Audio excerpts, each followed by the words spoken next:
Have you ever noticed how common cremation is? When I was growing up 30, 40 years ago, I remember most funerals happening in a certain way. And just in my lifetime, I've sensed that things have shifted. Not just in other countries or outside, but even within the church, cremation happens more and more and more. And I think that's why someone recently asked me, Pastor, what does the Bible say about cremation? Is that okay? The Bible teaches about a judgment day and a resurrection from the dead. Is it bad to be cremated instead of just buried? How would you answer that question? If you remembered what the book of Revelation said and the book of Deuteronomy, do not add or subtract from the Bible, how would you answer? Historically, this is kind of a complicated question. Generations ago, when people would hear about the resurrection of the dead that the Bible speaks of, on the last day, Jesus comes back, the dead are raised, their bodies are glorified, and they get to live with him forever. Sometimes people who wanted to scoff at that idea, who said, yeah, right, a judgment day, bodies raised like skeletons? What is exactly going to happen to mock that idea? They would be cremated. And so at some spots in history and in some places, cremation instead of burial was connected with unbelief in the biblical teaching.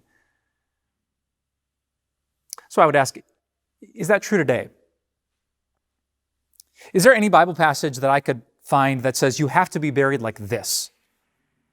There has to be a wake with the night before and an hour before the funeral service, and it has to happen like this in a casket that we put 6 feet under in the ground. Is there any passage that says that? And the answer is no. Is there any passage that says thou shalt not be cremated? The answer is no.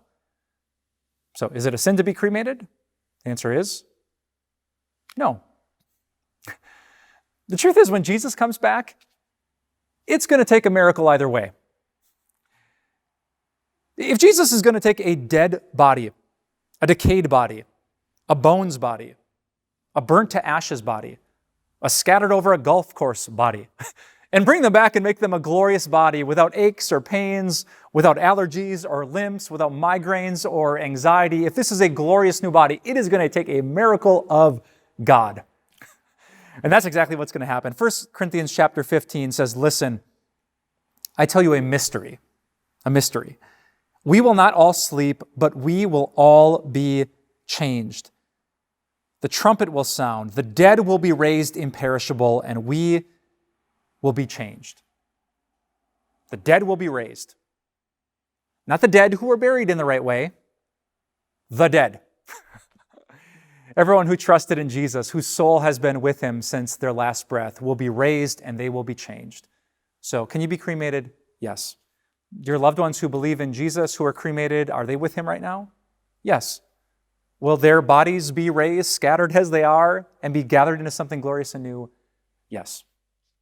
So whatever you do in faith, whatever your funeral service or burial practice looks like, do it trusting in the promises of God.